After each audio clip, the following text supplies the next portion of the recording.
Hi everyone, it's Elayne, and this is, I guess, technically episode 2 of Think, Dream, and Be Bigger, which is my mission for the next 52 weeks next year in my own life, and hopefully we'll be able to share that together, which is the whole point of me doing this video series, to hold myself accountable and to connect with some of you who might want to do the same thing. So, as you can see, it's a very different background from episode 1, where I taped it at my parents' house in Georgia, which was beautiful, in their backyard. Now we are inside in Brooklyn doing a new episode, but it'll be equally as fun, promise. So, one of the things I wanted to talk about that I've been thinking about is ways that I can think, dream, and be bigger. And one of the things that came up for me is thinking about what I'm feeding myself. Now, a lot of people know, or a lot of my friends know, in the past year I became a vegan, which is, the vegan struggle is very real, but I'm not even talking about that kind of diet.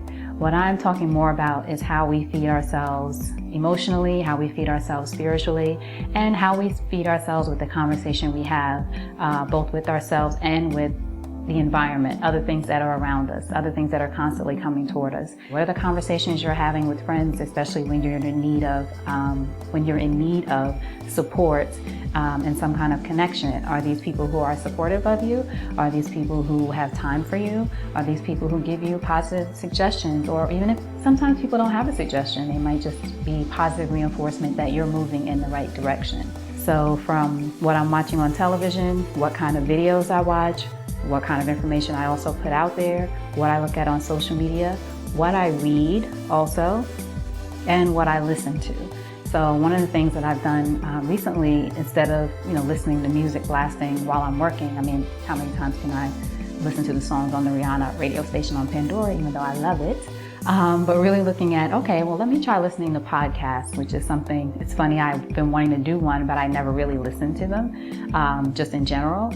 But I have now in the past few weeks and found a few that I really love that I want to share with you. But that is a way, again, of feeding myself information that is constantly reinforcing where I want to go personally and with my business.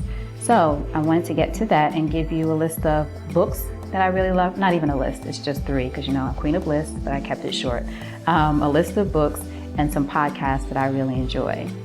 For books, one that I always recommend when people ask me my favorite book, The War of Art. Not The Art of War, The War of Art by Steven Pressfield.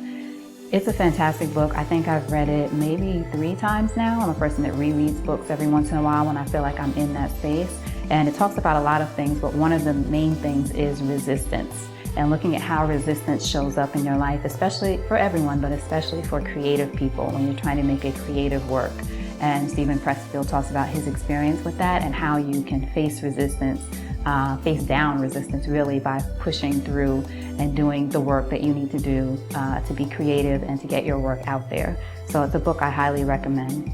Another one is Daring Greatly, which is very popular, by Dr. Brene Brown. I love her work. I've read her books. This is one too that I've read a couple of times. And among other things, it talks about research, a lot of the research that she's done around vulnerability and those kinds of things. But one of the things that really resonated with me was the idea of not worrying about the spectators in the arena when you're the one that's doing the fighting. You're the one that's on the ground, that's in the quote unquote war, that's out there making whatever it is happen. The spectators can easily sit back and have a conversation about what you're doing, not doing, what you're making happen, what you're not making happen, but really you are the one making it happen. So that is one of the things about Daring Greatly that I really enjoyed. Another book that really, really resonated with me, I read it a couple years ago now. It's called Quiet by Susan Cain. And it's not a business book, but it's very much about what she calls the extrovert ideal, and being and how our country especially pushes the extrovert ideal. You have to be loud and boisterous and in everybody's face to really make an impact. And that ideal sort of pushes to the side the introverts, or the quote unquote quiet people. And I gotta tell you, since I was younger, and I'm sure my family can vouch for this, I used to hate being called quiet because I always felt like it was dismissive, or meant that something was wrong, or that I was too sensitive, that I needed to speak up and that kind of thing. And that might be true. There might be times I need to speak up or needed to speak up. But being quiet doesn't mean that you don't have a voice. Being quiet doesn't mean that you don't have ideas. Being quiet doesn't mean that you can't speak up for yourself or just speak up in general and come up with ideas. And in the book, 3 of the people that she mentioned who were quiet or introverts, I guess through research she found this out. Rosa Parks quietly sat in her seat, Steve Wozniak, and Dr. Seuss. So creative people, technical people, activists, quiet people exist everywhere, and it's just quiet being our own way. It's how we present ourselves in the world. So, there are times when everyone has to be an extrovert, especially successful people at work who need to push themselves out there more. I know I've had to do that in many ways in the positions that I've had. You have to stand up in a different way, but my being, the way I am as a person, is quote unquote quiet, and that's okay, because that's who I am. And me even trying to be the loud person or the extrovert, it's just not natural for me. It's not who I am. It's not authentic. So I had to get comfortable with that. And podcasts, like I said, recently I began listening to podcasts that I truly, truly like a lot. I can listen to them for hours while I'm working. So I don't know if that's good, the multitasking of listening to a podcast while you're working, but it's been working out so far. 3 that I really like is 4 actually. The Eventual Millionaire with Jamie Tardy, who's a woman, and she interviews people who are millionaires and then tells her audience about how they made it to be successful or strategies that they use and those kinds of things. And it's really good because it dives also into other challenges that people face, either in their business or personally along that journey. It's not just, I'm successful and here's 3 ways you can be successful too, which isn't always realistic, and everybody's journey is different. Another one that I like a lot is Smart Passive Income with Pat Flynn. Take a listen to that one. Another one that's a lot of fun and that has great information is Tropical MBA. And that podcast is, I can't remember the guys, 2 guys, their names. One is Ian, can't remember the other. It's really good though. But Tropical MBA, it's about people who have businesses that are location independent, which is very much, well, it's what my business is, but very much the direction I want to go for my business, so I can live in Barcelona for 3 years and still have my business, or live in New Zealand for a few years and still have my business. So it's not something that's for brick and mortar people, or you can have a brick and mortar obviously in travel as well, but they really target people who are looking to have location independent businesses and be able to work from anywhere, which our society has definitely moved in that direction with Skype and all the other things. So that's a great one to listen to. I've been feeding myself that. And another one that I love so much is Debbie Says. I had to write that one down. Debbie's isn't as much necessarily about business, but I just think it's a place where you can learn and you can laugh. And I've been listening to her podcast since she started it a few months ago, and it's been just fantastic. So there's that balance there of fun and still fulfillment. I wanted to read to you something I heard on The Eventual Millionaire from someone who talked about the importance of looking at, he didn't call it what you're eating, but just your environment, what's around you, how things are working, how things are moving about in your life, and how it either fuels you or could take away from you, and how you need to take an assessment of that.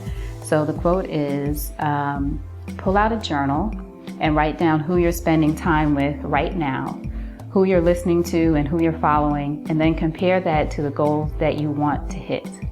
Look at your 3, 6, 12-month goals and just see if there's an alignment there. A lot of people are surprised when they've got these goals, and that's great, but when they look at who they're listening to and who they're hanging out with, there's a mismatch. You can swap either one of those and now have alignment. You can either change your goals or you can change who you're hanging out with, and I would add what you're listening to. For me, for this person, that has created massive shifts by saying, I'm going to align these now, and that has required me to get around a different group of people to create a different trajectory. And that was from Ryan Moran, who was a guest on The Eventual Millionaire.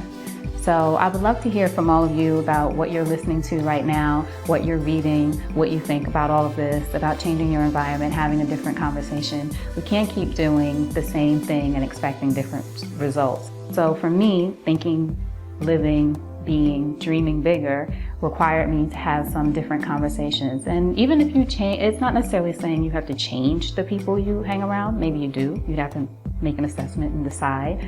But more so just looking at what you're feeding yourself. What kind of information is prevalent or present in your life, and how can you make that change if it's needed.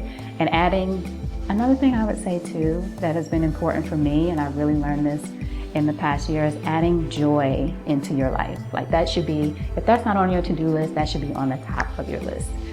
We get bogged down, especially I'll speak for myself as a solopreneur, even though I have other people who work with me in the business, it's really me doing a lot of it on my own, and you get bogged down with all the to-dos and things that are on your list.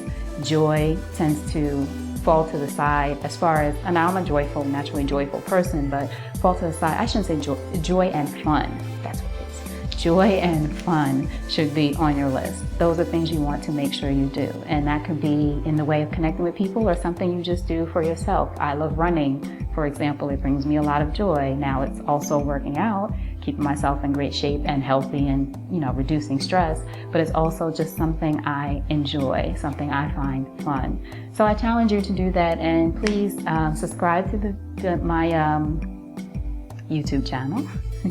This is all very new, as you can see. Subscribe to the YouTube channel. I also have an email list, so I'll be sending the videos out in case you miss it on social media. I know we're all very busy. And hopefully you can stay in touch and tell me what you're listening to and what's going on in your environment, ways that you might want to change to live a bigger life. Okay, bye.